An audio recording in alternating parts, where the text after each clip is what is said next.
Well, we've talked with Mike McLeieer on many occasions from E.S.C.A.P.E, the fire safety organization, and, it was interesting because I happened upon an article Mike wrote that came at it from the angle of back to school, and I thought that was intriguing, and so here, Johnny on the spot, is Michael McLeieer from E.S.C.A.P.E to talk about that. Good morning. Good morning, Richard. Well, thank you for your time today. You're welcome. Always glad to come in. I think a lot of folks come at this from the notion that, fire safety in a building other than my home is not necessarily up to me to figure out. But your point is we all have a hand in that. We do. That's a very good point, Richard. Every one of us, whether we're in the school, whether we're in a movie theater or restaurant, we need to take responsibility for our own personal safety.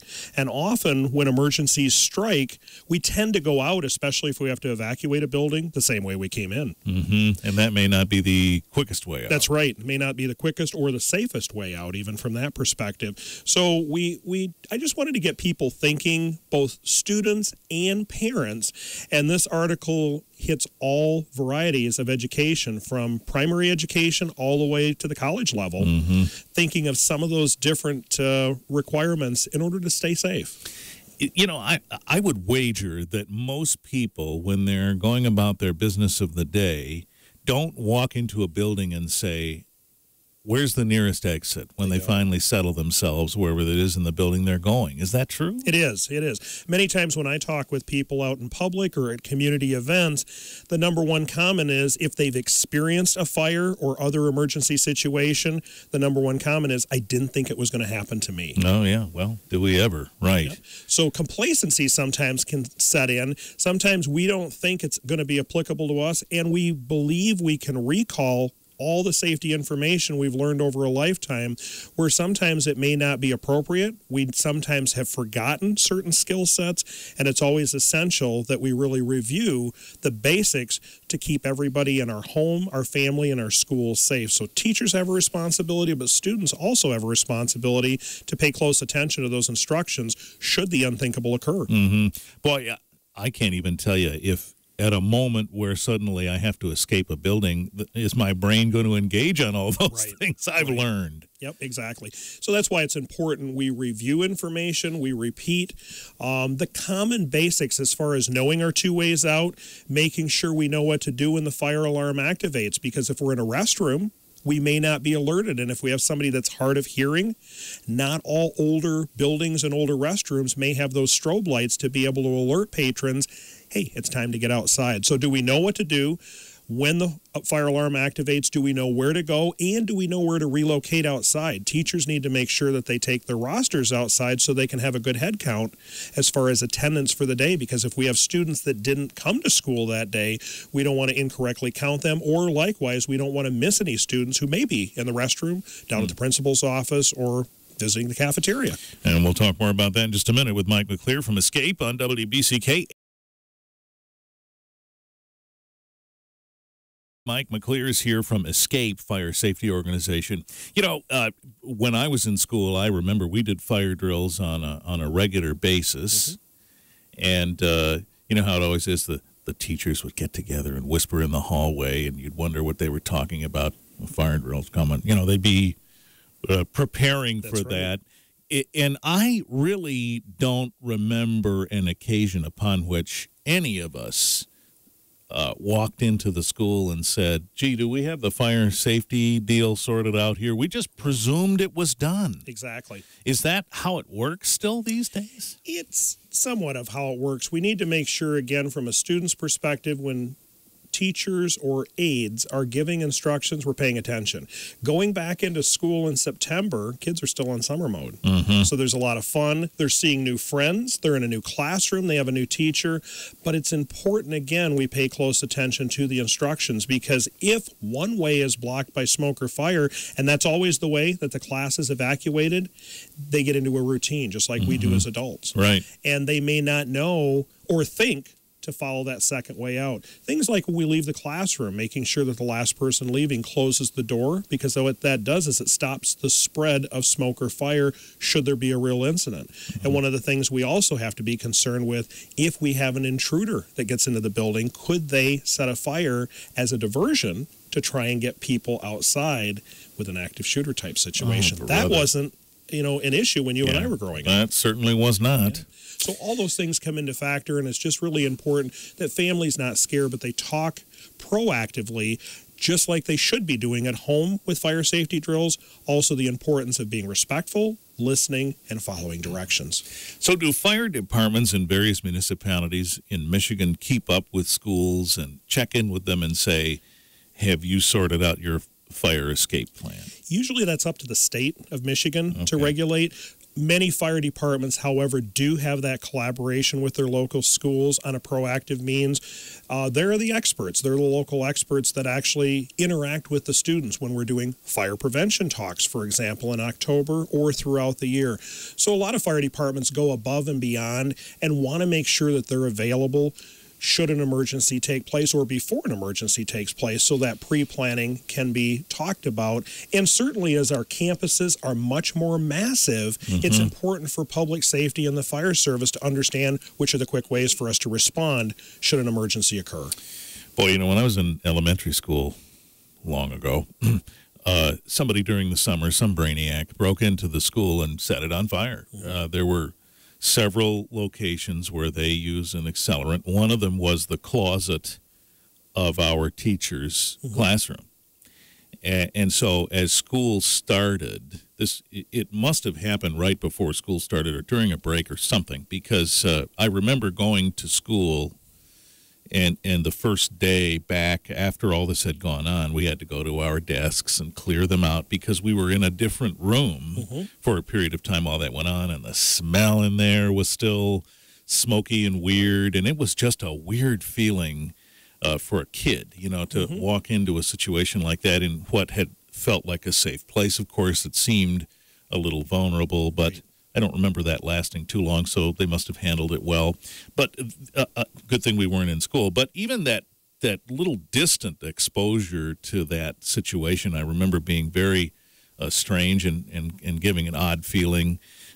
These things, but yet it went right out of our minds after a while, and we went back to normal. But your point is we have to make sure we're doing these things right. Exactly, and doing it often so that we're making sure we're talking proactively should that unfortunate situation occur. Students and parents think of schools as being a safe haven, and they are. Yeah. But anytime anything happens in an emergency situation, it's unplanned, it's unexpected, and we need to make sure that we know what to do correctly.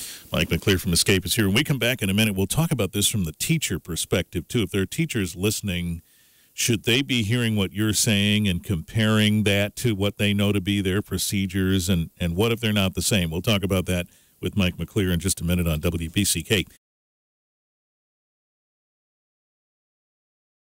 Mike McLeieer is here with E.S.C.A.P.E for a few more minutes this half hour. So I suppose a teacher's listening to this, they're hearing you talking about this, and they're saying, well, I don't know if I know all the details about that, or I don't know if we have a gathering place outside, that sort of thing. Should they march right back to school soon and say, hey, what about it? Absolutely, absolutely. And Richard, we have great content. We have this whole article that I've written on our website at escapeinc.org, and I think you're going to go ahead and link it to your website as well. So that way, anybody listening can really brush up or learn new tips regarding fire safety. One key point I want to mention for teachers, as students are coming back to school, sometimes there's some anxiety, and some of that anxiety could lead to really fear of coming back to school, and in some cases, they may actually engage in negative risk-taking behavior like fire setting. Really? So we do see an increase this time of year in those types of situations where maybe a fire setting incident takes place at home, outdoors, or even near the school because they have anxiety about the unknown.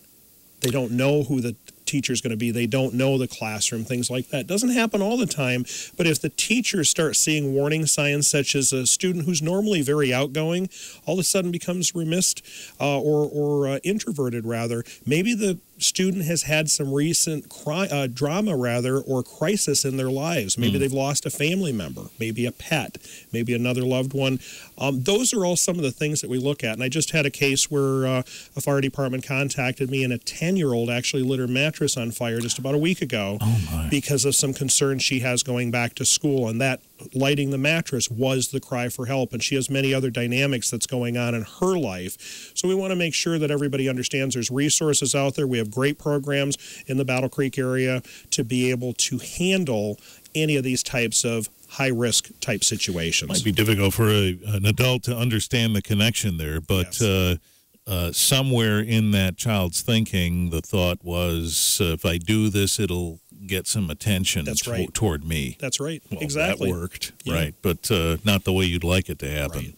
Right. Interesting. All right, so some young people might find that kind of behavior a way to maybe escape whatever it is they're feeling. Right. Yikes. Okay, so that's a little bit of a scary thought. I presume that's not a tremendous statistic, but it's out there. It is out there. And unfortunately, the highest risk has the lowest percentage of happening, but has the highest concern for student population.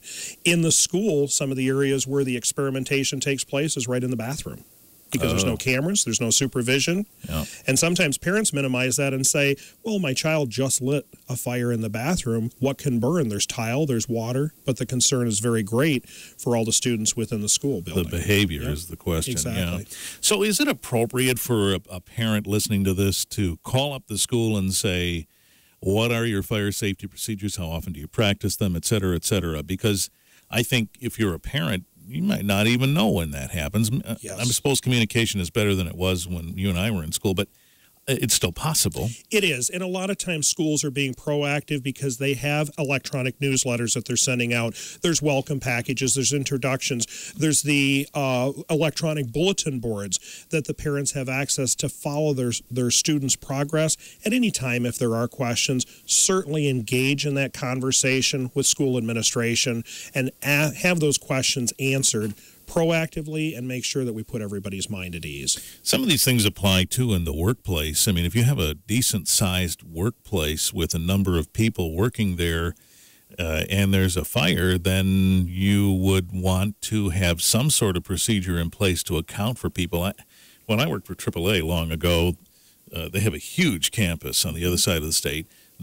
Our bosses were all responsible for their departments, and we would do exercises and go out to the meeting place, and they would take a roll call of sorts and do that, maybe because they're an insurance company. Insurance companies think about those things more, I guess. But this is good stuff, not just for schools. Right.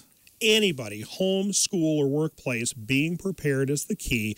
And the more opportunity we have for numbers of people tends to often lead to confusion. When the fire alarm system were to activate, people may think they know what to do, but often they're referring back to their elementary or middle school or even high school days of fire safety, where that may have been quite some time ago. And stop, drop, and roll is good, I suppose, but that might be what we remember from that. Many times that's what people remember. As opposed to get low and go or get out and stay out, they're remembering that stop, drop, and roll only applies if our clothes catch fire, not necessarily the action we want to remember once the fire alarm activates. All right, E.S.C.A.P.E. Fire safety is the focus from E.S.C.A.P.E. and Michael McLeieer, and we will link to that on our website at WBCKFM.com, this list of points, and you'll be able to see that. And, of course, the E.S.C.A.P.E. website is there, escapeinc.org, inc.org, and you can get any kind of information. And you, since school are starting, you'll be back on the circuit, I imagine, visiting schools with Jake the fire dog and so on. We will. Okay. Looking forward to it. Jake pops up on Facebook sometimes with these very arty profile shots. That's right. He's a very photogenic dog. All right, Mike, thanks for the update. Thanks, Richard. Mike McLeieer with E.S.C.A.P.E.